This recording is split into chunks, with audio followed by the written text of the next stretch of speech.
Narito po ang ibang balitang tinutukan ng 24 Oras Weekend.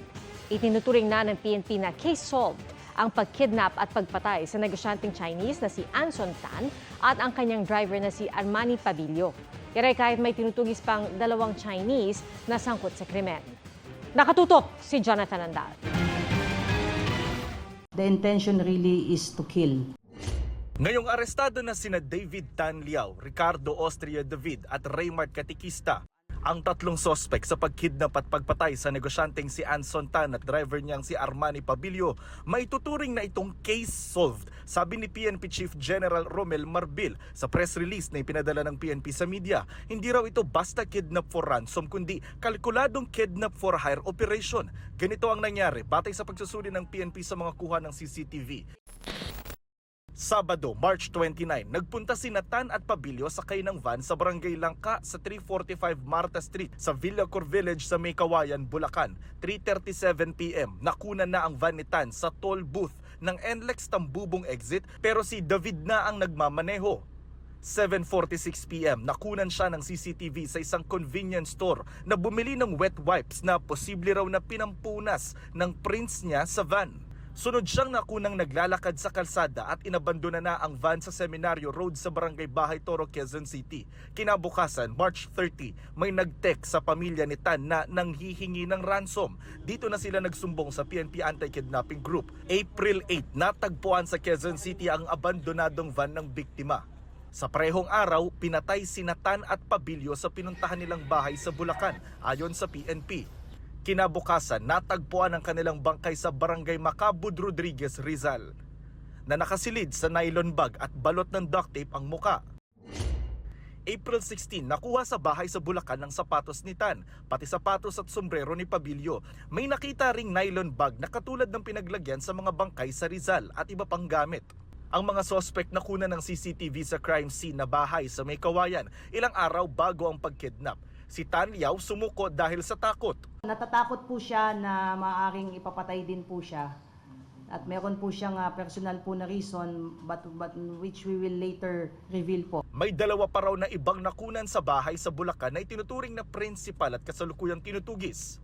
Isa sa kanila, babae, na nakunan pa ng CCTV na sumakay sa van ni Tan noong pumunta ito sa naturang bahay sa Bulacan. Sabi ni PNP Chief, kinokontrata si Liao ng mga sindikato para dukutin ang mga Chinese national na may utang sa kanila na may kaugnayan sa Pogo. Paraan niyang collection agency si Tan Liao pero madugo ang estilo ng kanyang paniningil. Sangkot daw si Tan Liao sa 5 pang kaso ng kidnapping mula 2022 hanggang ngayong 2025. Pati po yung isa pong sasakyan din po dyan na nakita din po natin dyan po sa may Villacor Village ay siya rin pong ginamit doon po sa 5 pong kidnapping case involving David Liao Tan po. 5 po yan na mga kaso po ang masusolve po natin maliban po dito po sa kaso po ni Anson Tan. Ngayon, sabi ni Marbil, nakatutok na sila sa mga financier. Ang anyay totoong kapangyarihan sa tinawag niyang blood for hire operations. Pero pagdilinaw ni PNP Chief, isolated case ito at walang talamak na kidnapping sa bansa. Nagpasalamat din ang pamilya ni Tan kay Pangulong Bongbong Marcos at sa mga opisyal ng PNP sa pag-aresto sa 3 sospek. Para sa GMA Integrated News, Jonathan Andal, nakatutok, 24 oras. Ang Filipino-Chinese Chambers of Commerce and Industry Incorporated nanawagan sa pulisya na hanapin ang iba pang suspect pati na ang mastermind sa pagpatay kay Anson Tan. Ipinagdiwang sa iba't ibang simbahang Katolika sa bansa ang salubong ngayong linggo na muling pagkabuhay ni Jesucristo. Nakatutok si Jonathan Andal. Pinakinang ng fireworks display ang pagdiriwang ng linggo ng muling pagkabuhay ni Jesucristo sa groto ng Kamay ni Jesus sa Lucban, Quezon. Bago nito may prosesyon at misa na dinaluhan ng libo-libo. Sa labas ng isang simbahan sa Lipa, Batangas, idinaos ang tradisyonal na dagit o salubong. Matapos ang prosesyon ng imahe ni Jesucristo at Birheng Maria na may taklob na itim na belo sa muka. Nagsalubong ang dalawang imahen.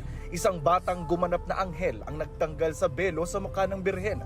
Simbolo raw ito na tapos na ang pagluluksa. At ang muling pagkabuhay ni Jesus ipinagdiwang sa isang sayaw. Sa Lawag, Ilocos Norte, mga batang nakabihis anghel ang nanguna sa pagdiriwang.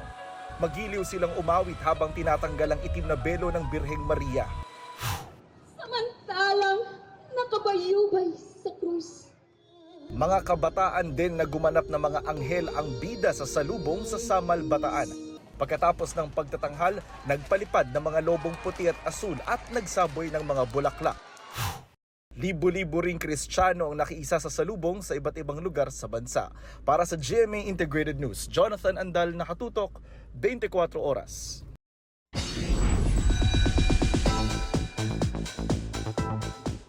Mabilisan nating pasadahan ang mga chika sa Korean showbiz.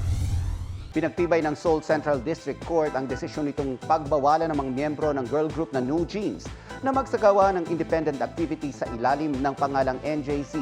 Naghain ng apela ang members kasunod ng ruling pero tinanggihan ito ng korte at pumanig sa ador ang label ng grupo. Matapos lumabas ang desisyon, muling naghain ng apela at idinulog nila ito sa Seoul High Court. Inanunsyo naman ng agency ni Kim Soo-hyun na handa silang kasuhan ang mga naninira sa Korean actor-singer online. Nagsumiti na raw ang agency ng legal complaint sa mga otoridad noong April 14. Nakikipag-ugnayan na rin daw sila sa mga legal representatives nila sa ibang bansa para aksyonan ang mga nagpapakalat ng maling impormasyon sa foreign platforms.